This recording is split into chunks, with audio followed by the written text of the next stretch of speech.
You see, MIT hooked up 54 students on EEGs and had them write essays, some with AI and some without. And after 4 months, the group using AI had the worst neural connectivity out of any group in the entire study. Now, if this sounds familiar, it should. We've seen this happen many times before. GPS killed navigation skills, calculators killed mental math, and AI is slowly killing your brain's ability to reason. And the research is not looking that great either. If you've used AI even once this week, and statistically you probably have, this is already affecting your brain. Now here's where things get even more interesting, because the MIT team found something else, a second group, the people who used AI the right way. So the next few moments, you're gonna understand what that second group did, how to utilize AI without destroying your brain. So it's important that you know actually how this study took place. Now, they took 54 subjects from 18 to 39 years old. If you're watching this right now, there's a very good chance you're falling in between that age range. They were required to write SAT essays using ChatGPT, Google search, nothing at all. Okay, so those were the three groups. Obviously, they hooked them up to EEG to record the writer's brain activity across 32 regions. So this is not just 2 regions, and found that the 3 groups, ChatGPT users, had the lowest brain engagement and consistently underperformed at neural,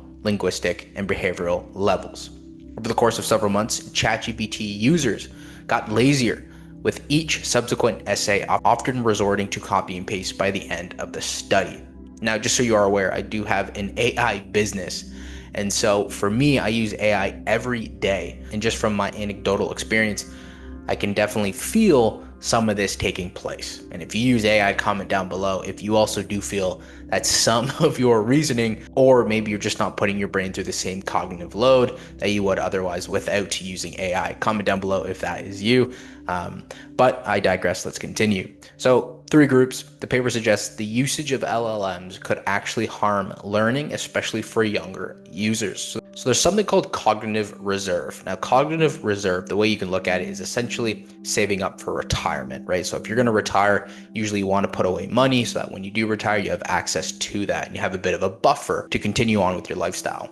Now, essentially cognitive reserve is the same thing, but for the brain. So for instance, someone who did post-secondary school, someone who was in the academic field has more cognitive reserve than someone who did not. So it's essentially how much are you saving away and creating that buffer so that when you go older, do you have some atrophy take place, you still have a lot of a buffer left. It's exactly the same thing about like working out. If you're going to put on muscle, you want to keep that muscle on. So you have to keep working out so that you do have a big buffer, more than the average individual. So the younger you are using these types of tools, unfortunately, your brain doesn't have that ability to build up that cognitive reserve, because now you're kind of offloading a lot of that cognitive load you would otherwise be using. Important to note, the paper has not been peer reviewed just yet, and it's a relatively small sample size. But again, anecdotally, and just from all the business owners and just from other people I talk to within the AI space, they definitely do feel a bit of this. And it's also important to note, if society is increasingly relying upon these LLMs for immediate convenience, obviously that will hinder long-term brain development. The group that wrote essays using ChatGPT all delivered extremely similar essays that lacked original thought, relying on the same expressions and ideas. For anyone who's used AI, obviously they weren't using skills or using AI right. But a lot of people do think AI is junk. It's just you're not using it correctly. And that's one thing I teach my clients, is how to use AI, because otherwise you get the same expressions and ideas, and that's not great. EEGs revealed low executive control and attentional engagement. And by the third essay, many of the writers simply gave the prompt to ChatGPT and had it do almost all of the work. The brain-only group conversely showed the highest neural connectivity, especially in alpha, theta, and delta bands, which are associated with creativity, ideation, memory load, and semantic processing. So again, super important, right? So again, if we go back to the calculator, the thing I am experiencing, or at least seeing with people who use AI, are that you're offloading many more parts than just specifically, using the calculator, right? So if you use the calculator, or for instance, navigation skills, right? If you use the calculator, you're kind of just offloading a compartment of the brain. AI is basically making knowledge a utility. Right? So it's like, if you want to use it, you can use your brain. You don't have to, because obviously AI is so impactful. So it's having more of an effect across all regions of the brain. That's why they didn't just test 2 regions, they test, 32 regions. The third group, which used Google search, also expressed high satisfaction and active brain function. The difference here is notable because many people now search for information with AI chatbots as opposed to Google search. After writing 3 essays, the subjects were then asked to rewrite one of their previous efforts, but the ChatGPT group had to do so without the tool, while the brain-only group could now use ChatGPT. The first group remembered little of their own essays and showed weaker alpha and theta brainwaves, which likely reflected a bypassing of deep memory processes. As we show in the paper, you basically didn't integrate any of it into your memory networks. So it seems like a lot of this AI usage one is not only decreasing your reasoning, but it also seems to be superficial. The second group, in contrast, performed well, exhibiting a significant increase in brain connectivity across all EEG frequency bands.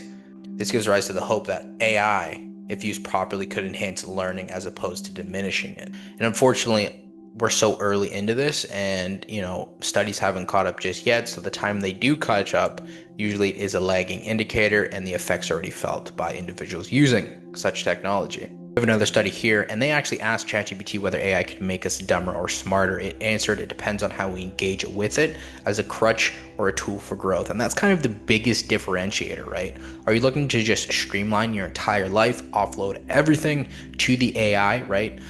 Or are you using it more so to help you in finding answers and helping you solving problems as a kind of a guide rather than just a individual doing the actual test for you? So you have to understand how to use it properly to not fully offload everything, but to still learn, because it is a super powerful tool. And if you do want to get started with learning AI, first link down below. When you're ready, it's there. It's a free app. And the good part is we don't collect any data, and you can actually just get it on the App Store. So first link down below continues on to say that many students use AI without a good understanding of how it works.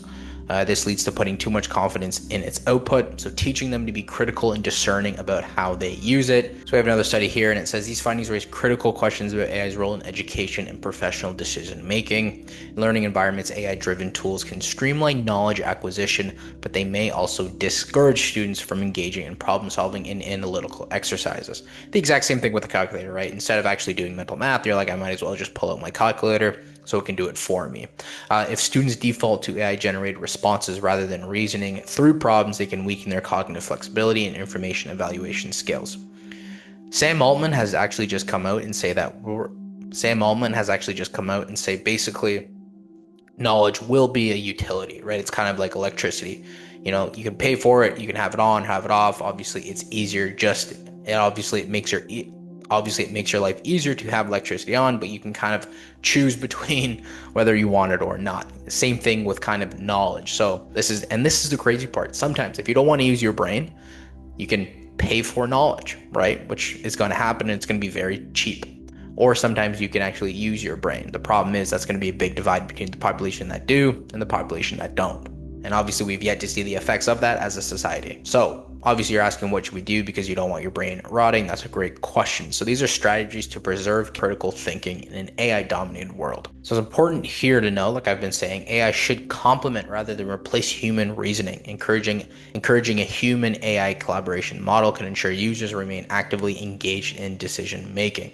When it comes to independent thinking, encouraging professionals and students to verify AI-generated content through multiple sources helps develop skepticism and analytical skills. And you can apply this very broadly. So if you're not a student or you're not a professional, that's fine. Just take some of this stuff and make sure you aren't completely relying on AI. I know sometimes I have relied on it too much, and obviously you take a step back and say, okay, I need to develop systems around that, because if your brain is going to atrophy, then you need to it's just like if your brain is going to atrophy, you need to create systems around that to mitigate those effects. Just like if you're starting to gain weight, you go to the gym to mitigate that weight gain. Exercises in memory retention, debate, logical reasoning can reinforce cognitive engagement. So reading more, exercising your memory, and then obviously logical reasoning, super important.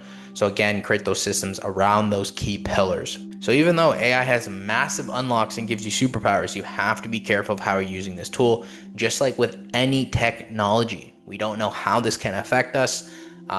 Yes, again, there's so many benefits to it, but with anything, there's pros and cons. So just be careful. Don't offload your entire brain/business. but use it accordingly. And make sure you are creating systems around those areas that are being affected by using AI. So as always, my friends, stay human and subscribe for the latest and greatest in everything AI. And I will see you next time.